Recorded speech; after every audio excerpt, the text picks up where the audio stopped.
Dear Mind Alignment Process, and if you don't know what MAP is, you can look it up. It is a trauma healing modality. I've recommended it before, and I recommend it in theory because it's awesome in theory. But until all of the issues that I've experienced get addressed, I can't rave about it the way I wish that I could. Dear MAP, why was I removed from my After MAP care program? I was told I chose to stop healing, but how do you know that that's true? Why did no one get on a video call with me and say, hey, I noticed this and this and this and this, and that means this, and this is what you can do to avoid this, and what do you think? How do you feel? Why wasn't I given a voice? This is a professional program. This is a industry. Trauma healing is an industry.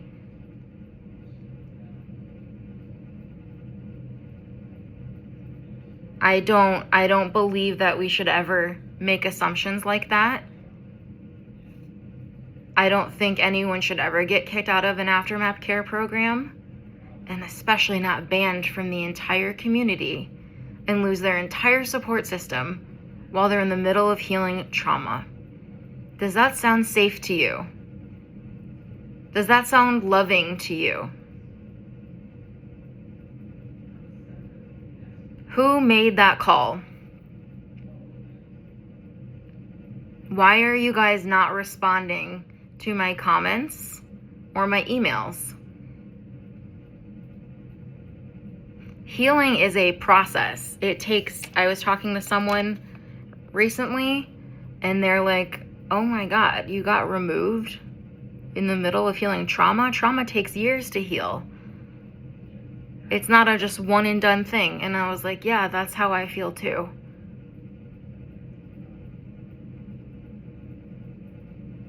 Why didn't I get to communicate or share what was going on for me? Do you think it's ever compassionate to remove someone going through trauma healing? What actually happened with Elaine? Why am I asking? Because God's been pushing on me about that. I didn't know Elaine. I wasn't really around that situation when it happened. I only kind of heard about it. But over the past few years, God's like, Elaine, Elaine, Elaine. Look deeper. Go deeper. This needs to be addressed more. This needs to be pulled apart more. Another question, wouldn't you rather hear from everyone as they continue processing trauma healing and encourage open sharing and expression? Wouldn't it have been better for me to continue sharing my victories and my integration? Isn't this a brand new modality that we are all pioneering?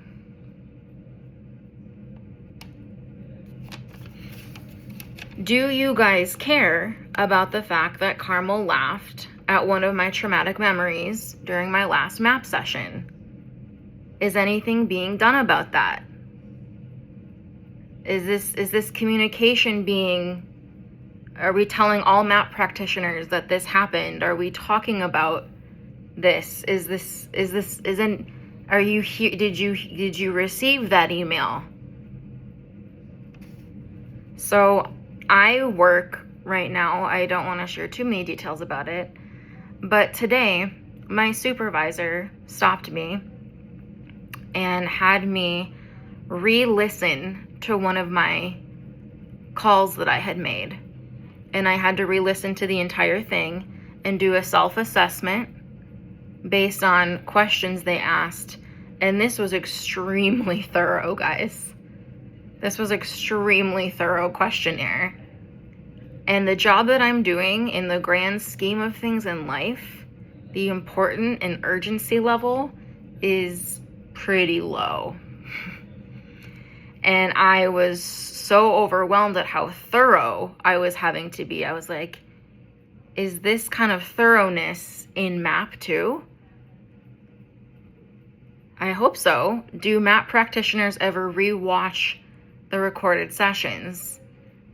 Is there a continual improvement?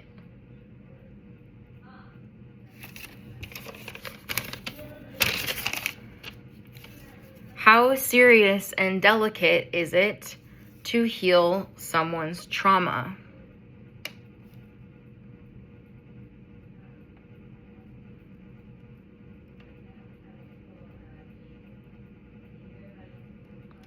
So the fact that no one wants to interact with me about this, there's no communication happening.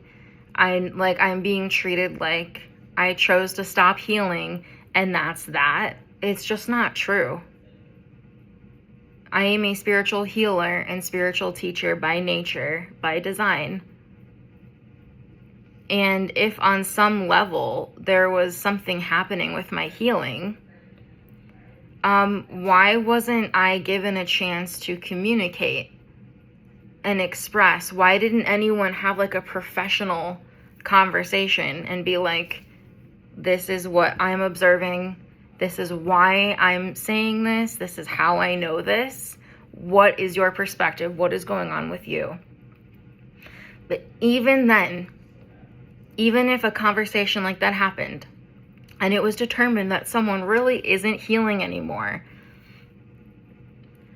I actually don't think, based on my personal experience, I don't think MAP should have that power to remove people. It's too serious, it's too dangerous, and it would be better to let people stay and continue sharing their story and journey, because then you can find out what's really going on. You can see the layers of healing happening. You can find out. And it's so much better to be safe than sorry, right, guys?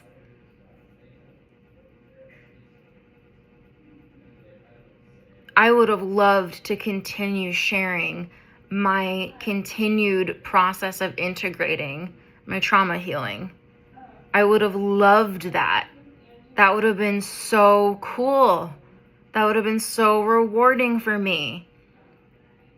I'm seeing all these testimonials on the MAP YouTube channel popping up recently, which thank God, because the YouTube channel's been stagnant for a really long time. Thank God. But all I can think every time I see one of these is, why was I removed? Why? Because you guys are projecting that you really care about trauma healing. You're projecting to the world, you're communicating to humanity that you really give a shit. Then why am I being treated like this? It's not okay. I am just one person, but I fucking matter. I don't personally believe anyone should ever be booted from a MAP aftercare program. I don't think you should ever tell someone they chose to stop healing. I don't think you have a right to say things like that. Even if you think you're right and you're so sure of it based on past experiences, healing trauma is way too complex, way too sensitive, way too important. Don't fuck with people like this.